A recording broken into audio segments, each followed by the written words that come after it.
I think believing in myself that I could do this business. I grew up with not a lot of self-confidence, belief in myself. My business is now, in our 13th year of business.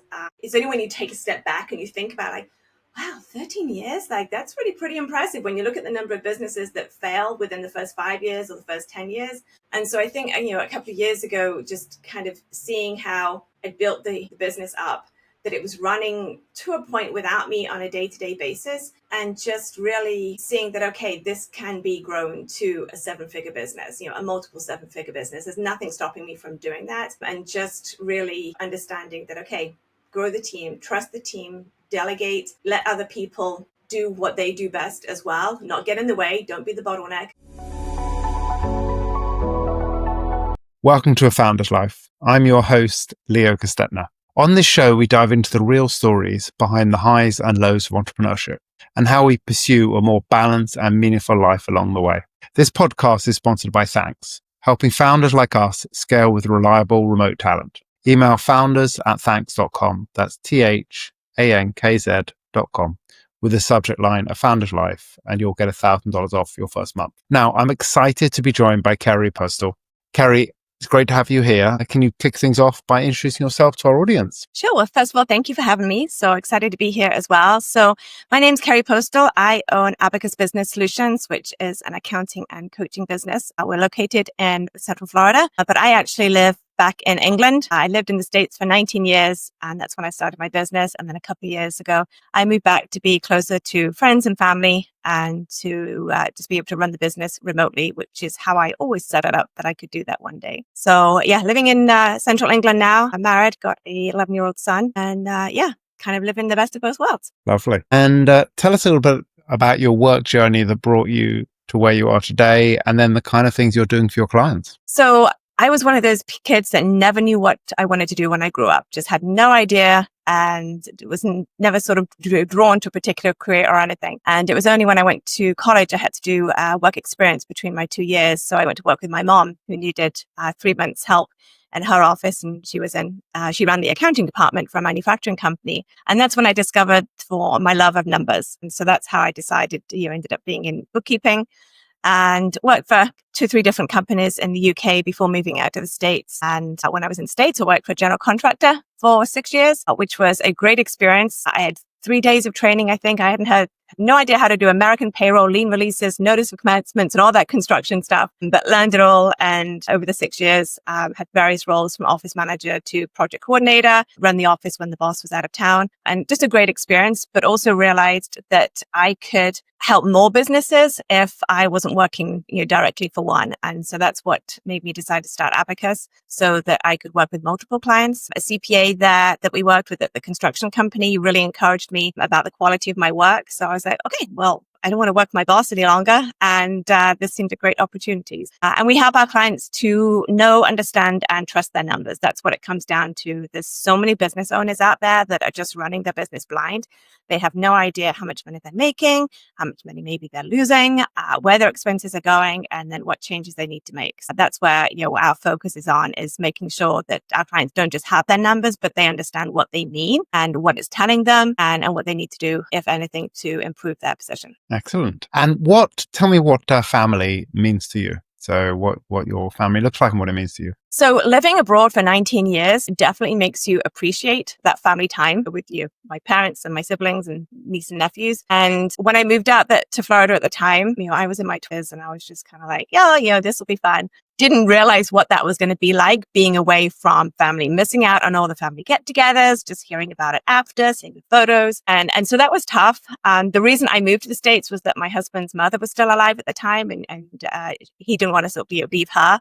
Nobody expected her to live another sort of 17 years, but that's okay. It was great to have her around for that time. And it was when she passed away, that's when I was like, you know what? It's time to move home. My parents are, getting older. My siblings had kids, and I was missing out on them growing up.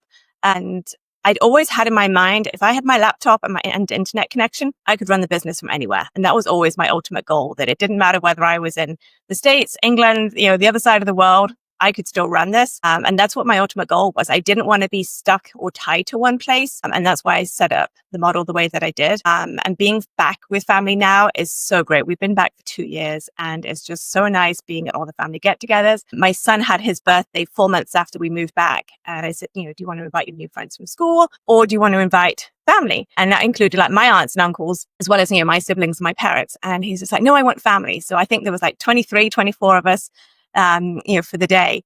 And then the next year I'm like, hey, now you know your friends a little bit better in school. Do you want to have a party with your friends? No, I want all family again. I'm like, okay. And his birthday is coming up again in a couple of months. And I've said, what do you want to do? He wants the family get together. So for him to have his grandparents around, his aunts, uncles, great aunts and uncles, has just been really special. Obviously, he's an only child as well. So that kind of makes that more special having his cousins around. And that's just, I didn't realize how much I'd missed out on those family get-togethers and just being able to call up my mom and be like, hey, do you want to meet up here? Do you want to go and do this? Can I come over? And so, it was a great experience living in the States. I have no regrets because I don't think I have my business or be the person I am today. But moving back and just being by family was the most important thing. And your son then will have the choice to be where he wants to be. I mean, he'll have experienced, when he was younger, but he'll have experienced the US and the UK, and he'll be able to do what he wants when he grows up.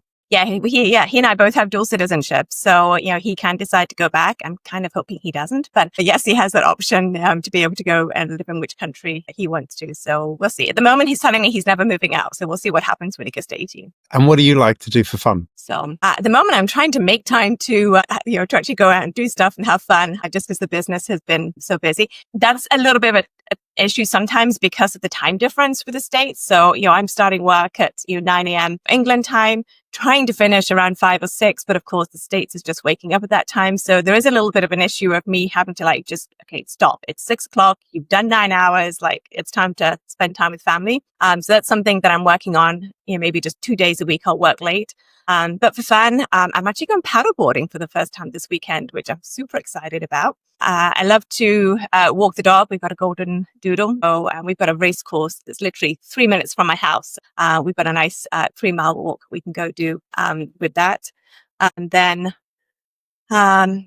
just going out. It's nice here to be able to go out and do walks in the forest and stuff. Whereas in Florida, it was always so hot that, most of the year, you're like, okay, let's get out early before it gets too warm. And so here, I just love being out in the nature. We've got the Malvern Hills, 30-minute drive from here. So just being outside without sweating, like we used to do in Florida the whole time is just nice. And just kind of, doing that fun stuff. Perfect. And what do you like to do, or what does health mean to you? Meaning sleep, mental health, physical health, exercise, nutrition. So I noticed, I think you have an Oura ring. So I've got a Whoop that I use to track things. I did have the Oura ring, but I changed the Whoop nearly a year ago. And that's really helped me to, particularly my sleep, because you kind of always feel like, oh, okay, I slept great. And this is one thing where it's letting me know, hey, you need to think about going to bed, or like, hey, you have a sleep debt, you need to figure that out.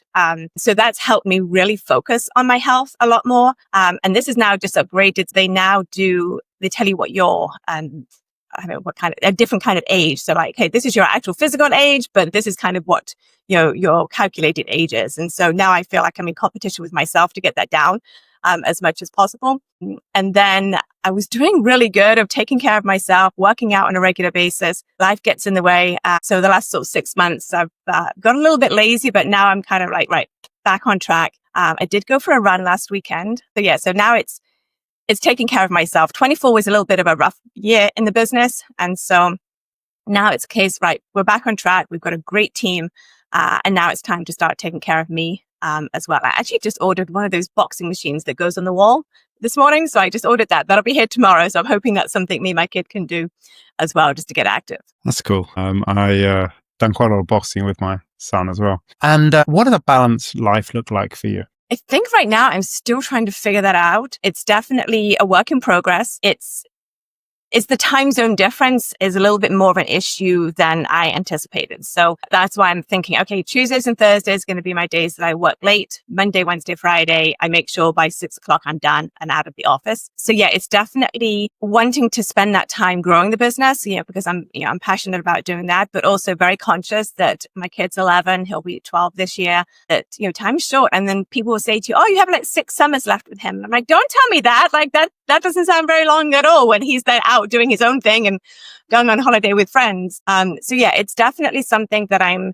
focused on more and more, particularly when he comes to me and, he's like, Mom, you're always working. And that's that real, stab in the heart of like, oh, shoot, I am like, I got to get this, balanced out and stuff. So I don't work weekends though. That's something I haven't done probably for about, I'd probably say 6 or 7 years, just because I did burn out from working weekends. The house we had in Florida, my office was upstairs. And every time I walked upstairs, I used to feel this huge weight just come down on my shoulders as I walked up there. And I just realized that I used to work till 1 or 2 in the morning most nights. I was working weekends. I was just absolutely exhausted. And so from that time onwards, when I got my life back in check, I was like, right, that's it. I'm not doing weekends anymore. And I don't, the office is right upstairs here. The door gets closed on a Friday and I don't come in on the weekend until Monday morning and get started again. And that's been huge because I know, when you've got your office at home, it's really easy just to like, I'm just going to go work on that project. I'm just going to finish off that, job for the client. And I've just made a conscious effort not to do that because of how damaging it was back those few years ago. Yeah, we all need to learn what works for us and what we can handle. Personally, when I go away on holiday, I still do some work. That's just my nature. I don't really do phone calls because I find those disturbing, whereas I find I can do a little bit of sort of emails and keep on top of other stuff. Other people need to completely switch off because that's what they need to recharge. And we all need to learn what works well for us. And on time with children, you were mentioning, yes, I mean, I think, it's really important that we spend time with our kids because it does go quickly. I can say that because my kids are 20 and 22 now. I'm a big believer in if it doesn't get scheduled, it doesn't get done. So like one option on that is you literally schedule the time. You're like, okay, this time is blocked out to spend the time with my son. That's the kind of thing I do quite a lot of.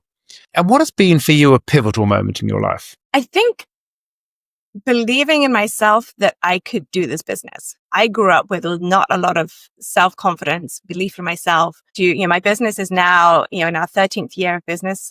It's only when you take a step back and you think about like, wow, 13 years? Like that's really pretty impressive when you look at the number of businesses that fail within the first 5 years or the first 10 years. And so I think, a couple of years ago, just kind of seeing how I built the business up, that it was running to a point without me on a day-to-day basis, and just really seeing that, okay, this can be grown to a 7-figure business, a multiple 7-figure business. There's nothing stopping me from doing that. And just really understanding that, okay, grow the team, trust the team, delegate, let other people do what they do best as well, not get in the way, don't be the bottleneck. And so I think that within the last 2 years, we've had a lot of changes within the business, staff-wise, but now we're at a really good point where we've got 4 full-time accountants who are amazing. I've got an operations manager, an office manager, and my goal is to get out of overseeing the team and all day-to-day work by the end of the year and to focus on that. And that's kind of just been in the last year where it's like, okay, we can do this. Like we have this ability and just other people believing in me. And so that's where I just started like, right, if they can do it, I can do it. Love that goal. What's one piece of advice you would give to an aspiring entrepreneur? Well, that's a good question. I say not to give up. There were multiple times when I thought about giving up. One time I actually did go back and work for one of my clients for a year in 2017. And then I realized that I was a really bad employee and a much better leader. So I went, back working on the business. But yeah, I think not to give up. It's really easy when times get tough, when money gets tough, or just different situations get thrown at you. It's really easy to be like, okay, I'm just going to go back and get a job. I don't want to do this anymore. It's too hard. But just to push through on those times and just to believe in yourself, reach out, ask for help, I think is the biggest thing as well. Being an entrepreneur can be a really, really lonely place sometimes. And I think it's reaching out to others and knowing that you don't have all the answers. And I know that was like 3 answers to your question, but I think that's the other thing as well. We kind of feel that if I'm starting a business in this area, I should know all the answers. I should know what to do, how to do it. And I think it's realizing that no, you learn as you go along. As different situations come up, you figure it out and you move on. Well, that makes sense. And how can people find you? So they can go to our website, website at chooseabacus.com. I'm also on LinkedIn under Kerry Postel, and on Facebook under the business name Abacus Business Solutions. And then also my personal page is public as well, Kerry Postel. Well, thank you. I appreciate you being on the show with us today. Thank you for having me. Thanks for listening for today's episode. If you enjoyed the conversation, don't forget to subscribe to the channel, tell your friends, and leave a review.